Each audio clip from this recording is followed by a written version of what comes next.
Mechanical power plant. இப்போ நமக்கு எல்லாமே கரண்ட்டு இல்லைண்டா உலகமே கிடையாது.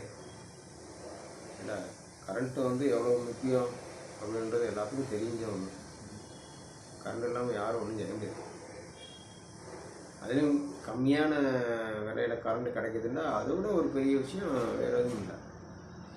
இப்போ கரண்ட்டுக்காக தான் வந்து எந்த மாதம் எந்த பில்லை ஏற்றுவாங்கன்னு தெரியாமல் தான் இருக்கிறாங்க. அந்த மாதிரியான கரண்ட்டு இருக்கிற சூழ்நிலை தான் நம்ம இருக்கோம்.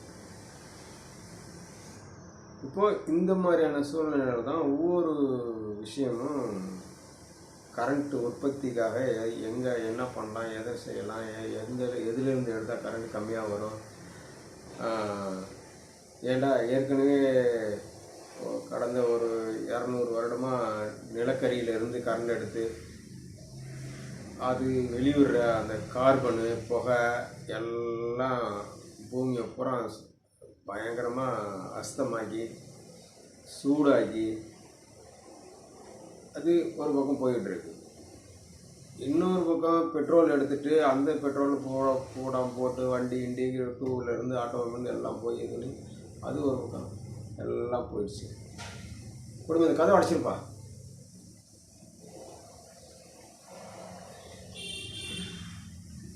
எல்லாம் போயிடுச்சு.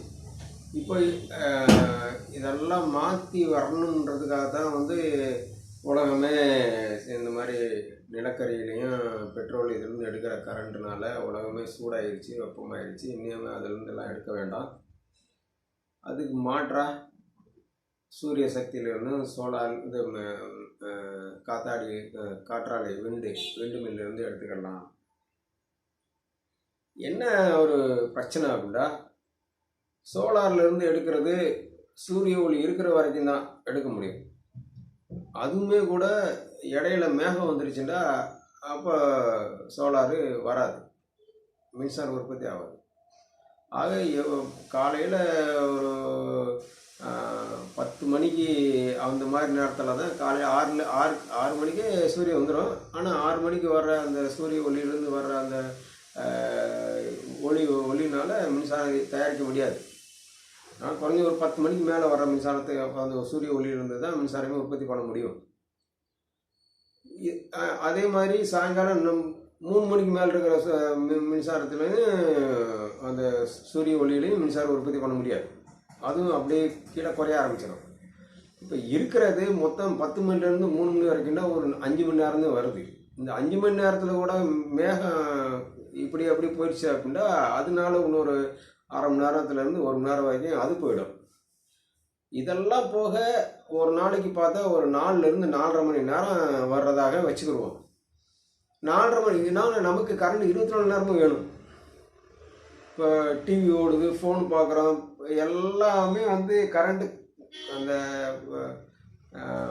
அலையாக போகாமல் கண்டினியூவாக இருந்துக்கிட்டே இருக்கணும். அப்போ கரண்ட் இப்போ உற்பத்தியும் கண்டினியூவாக இருக்கணும். சோலாரில் பண்ணுற உற்பத்தியை எப்படி நம்ம டிவி பார்க்க முடியுமா? அது கரண்ட் எப்போ வருதோ அப்போ டிவி ஓடும், அப்புறம் நிற்கும், அப்புறம் ஓடும், ஓடும். நம்ம பார்க்குறவங்களுக்கு எப்படி இருக்கும்? எரிச்சலாக இருக்குமா இருக்காதா? அதே மாதிரி அதனால் அந்த சூரிய ஒளியிலிருந்து வர மின்சாரத்தை நம்ம நேரடியாக பயன்படுத்தவே முடியாது.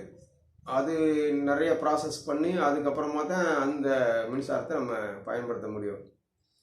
பேட்டரியில் சேவ் பண்ணணும், பேட்டரிக்கு ஒரு காசு கொடுக்கணும், அதை மெயின்டைன் பண்ணணும், இவ்வளவும் இருக்குது அதில்.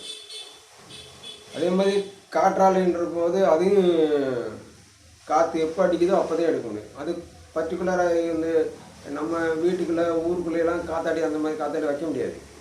அதுக்குன்னு அந்த காற்று இருக்கிற ஏரியாவிலேருந்து போகணும். அது எப்படி ஏரியா அப்படின்னா, காற்று எப்படி அப்படின்னா அடிக்கும் அப்படின்னா பெரிய மலை இருக்கணும். மலைக்கு முன்னால் ஒரு 5 கிலோமீட்டர் 6 கிலோமீட்டரில் அந்த மலையில் போய் மோதுற காற்று திரும்பி வரும்.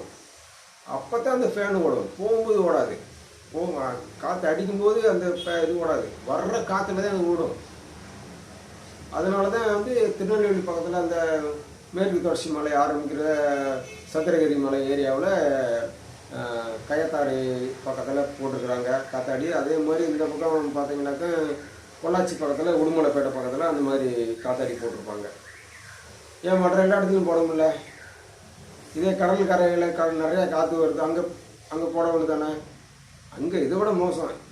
அங்கே அங்கே கடல் கரையில் அடிக்கிற காற்று வந்து சுற்றி சுற்றி அடிக்கும், எந்த பக்கம் எந்த டைரக்ஷன் அடிக்குன்னே தெரியாது. அதனால தான் அங்கெல்லாம் வந்து போட முடியலை.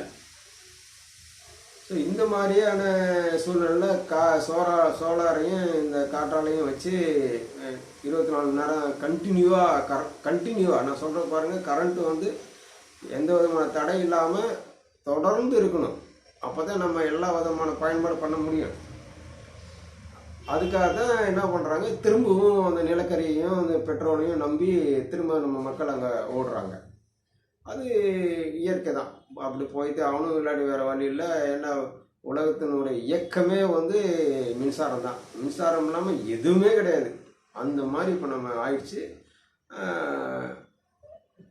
அதுக்காக நம்ம எல்லாருமே வந்து விதவிதமான முயற்சிகளை ஆராய்ச்சிகளை உலக நாடுகள் எல்லாமே இப்போ உலக அளவில் எல்லாம் பண்ணிக்கிட்டே வராங்க.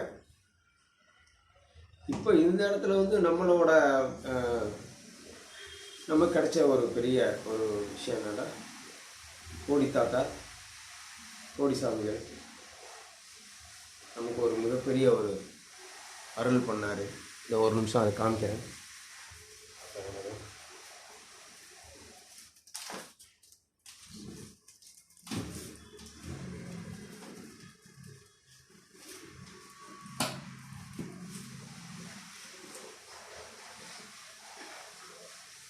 கோடி தாத்தா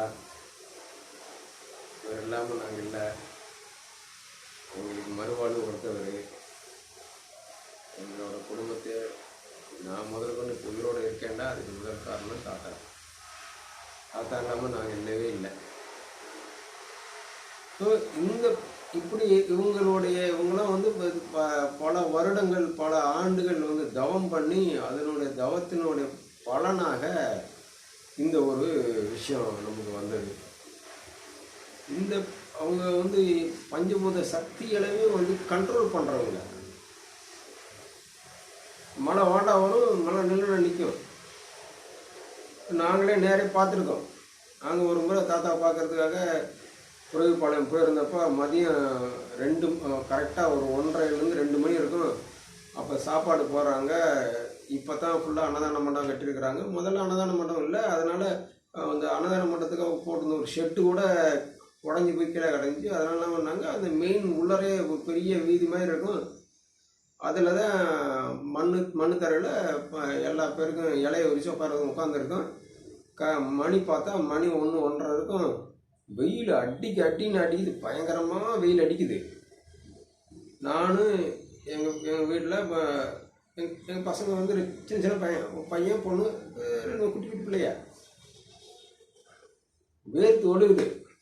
அப்போ நான் ஒரே ஒரு நிமிஷம் மட்டும் நினச்சேன், தாத்தா நல்லா சாப்பாடு கொடுத்துருக்குறீங்க, ஆனால் அதை எல்லா பேரும் சாப்பிட முடியல பாவம், வெயிலில் இங்கே பாரு எல்லா பேரும் குழந்தையெல்லாம் வச்சுட்டு ரொம்ப மயக்கமாக ஆகுறாங்க, வெயில் இல்லாமல் இருந்தால் நல்லாயிருக்கும் அப்படின்ட்டு என் மனசுக்குள்ளே நான் நினச்சேன். நான் வெளியே யார்ட்டையும் சொல்லலை, என் மனசுக்குள்ளே நினச்சேன்.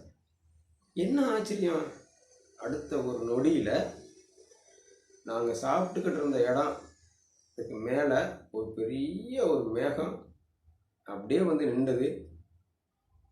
மொத்தமும் ஏதோ மேலே ஒரு பெருசாக ஒரு தார்பாயை போட்டு இது பிடிச்ச மாதிரி கொடை பிடிச்ச மாதிரி எங்களுக்கு ஒருத்தர் கூட வெயிலே இல்லை, நல்லா நிழல்லாம் சாப்பிட்றோம். அங்கே உட்காந்து நாங்கள் பார்க்குறோம். அந்த பவுண்ட்ரி தாண்டி நாங்கள் உட்காந்து சாப்பிட்ற இடத்த தாண்டி ஒரு 4 அடி 5 அடியில் வெயில் இருக்கு. கரெக்டாக நாங்கள் சாப்பிட்டு முடிக்கிறோம். ஒரு 2 கலாச்சி சாப்பிட்டு முடிக்கிறோம். ஒரு பந்தி 2 பந்தி முடிஞ்சுது, எல்லாம் கம்ப்ளீட்டாக சாப்பிட்டு முடிச்சிட்டாங்க. அடுத்த செகண்ட் பார்க்குறோம், அந்த மேகம் அப்படியே எங்கே போச்சுன்னு தெரியல, அப்படியே மூவ் ஆகி போயிடுச்சு. இதுதான் அவங்களோட சக்தி. நான் நேரடியாக அனுபவிச்சேன். அவங்களோட சக்தியினால, அவங்களோட அருள்னால ஒரு பஞ்சபூத சக்திகளுமே இணைச்சு ஒரு பெரிய தொழில்நுட்பத்தை கொண்டு வந்திருக்கோம். அது பேர் வந்து கோடி அன்னப்பறவை. அன்னப்பறவைன்னா நீங்களே கேள்விப்பட்டிருப்பீங்க. அன்னப்பறவை வந்து பாலிலிருந்து தண்ணியிலேருந்து பாலை பிரிக்கும். இது தண்ணியில் ஒரு 50 லிட்டர் தண்ணியில் கூட 1 லிட்டர் பாலை ஊற்றினா 1 லிட்டர் பாலை மட்டும் குடிக்கும், தண்ணி குடிக்காது. அப்படி பிரித்து எடுக்கக்கூடிய தன்மை அந்த இதுக்கு உண்டு. அதுவே கோடி அன்னப்பறவை என்ன பண்ணுது அப்படின்னா, இயற்கையில் இருக்கிற காற்றுல, தண்ணியில், நீர், அது ஆகாயத்தில், இந்த மாதிரியான வெட்டவெளியில் அத்தனை இதில் இருக்கிற அந்த பஞ்சபூதத்தில் இருக்கிற எனர்ஜியை பிரித்து எடுக்கக்கூடிய தொழில்நுட்பம் அதுதான். இப்போ உதாரணத்துக்கு இப்படி சொல்கிறோமானுங்க, இதுக்கு பேர் வந்து மெக்கானிக்கல் பவர் பிளான்ட், தமிழில் எந்திர மின் நிலையம். இப்போ நீங்கள் இது வரைக்கும் நிலக்கரி மின் நிலையம் பார்த்துருப்பீங்க, அணு மின் நிலையம் பார்த்துருப்பீங்க, நீர் மின் நிலையம் பார்த்துருப்பீங்க, சோலார் மின் நிலையம் பார்த்துருப்பீங்க, விண்டு மின் நிலையம் பார்த்துருப்பீங்க. எந்திர மின் நிலையம் பார்த்துருக்கீங்களா? எந்திரம் மட்டுமே அங்கே இருக்கும். இந்த மாதிரி இயற்கை சக்திகளை பயன்படுத்தி அதை உற்பத்தி பண்ணுறது 24 மணி நேரமும். இது முக்கியமானது. ஏண்டா சோலாரும் எந்திரத்தை பயன்படுத்தே இருக்கு, விண்டு எந்திர பயன்படுத்தே இருக்கு, நீரும் மின் எந்திர பயன்படுத்தே இருக்கு. ஆனால் 24 மணி நேரம் இருக்காண்டா இல்லை. இங்கே முக்கியமான விஷயம் அதுதான்.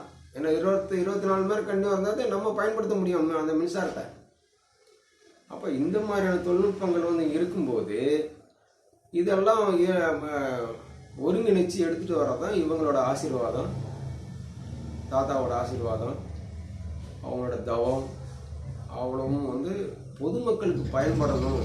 நாங்கள் பண்ண தவம் வந்து நாங்கள் நல்லபடியாக இருக்கணுன்றக்காகவோ, நாங்கள் மாட மாலையை கட்டி இருக்கணுன்றக்காகவோ அது கிடையாது. அவங்களோட தவம் வந்து அவங்க மாட மாலையை கட்டி அவங்க பெரிய பெரிய இதில் ரோல்ஸ் ரைஸ் காரில் போகிறதுக்கு அவங்க தவம் பண்ணாங்க, அது இல்லை. நான் அவங்க சொந்தமாக விமானமாக வச்சுருந்தாங்க, அது இல்லை. அவங்களோட தவம் வந்து பொதுமக்கள் வந்து ஏழைப்பாளைகள் வந்து நல்லபடியாக இருக்கணும், அவங்க சுபிட்சமாக இருக்கணும் அப்படின்றதுக்காக அவங்களோட தவமே, அவங்களோட நோக்கமே, அவங்களோட கஷ்டமே அதுதான். அதுக்காக அவங்களோட இருந்ததே. ஸோ அந்த மாதிரியான சூழ்நிலையில் இருந்து தான் நாங்கள் ஒரு 5 விதமான தொழில்நுட்பத்துக்கு ஒரு 15 காப்புரிமை வாங்கியிருக்கிறோம். 15 தொழில்நுட்பங்களை சேர்ந்து எல்லாருமே வந்து இப்போ கூட ஒரு 2 காப்புரிமைக்கு நாங்கள் விண்ணப்பம் பண்ணியிருக்கோம். அப்போ எல்லாமே வந்து இந்த மாதிரியான அத்தனை விஷயங்களை சேர்ந்து தான் அந்த 24 மணி நேரம்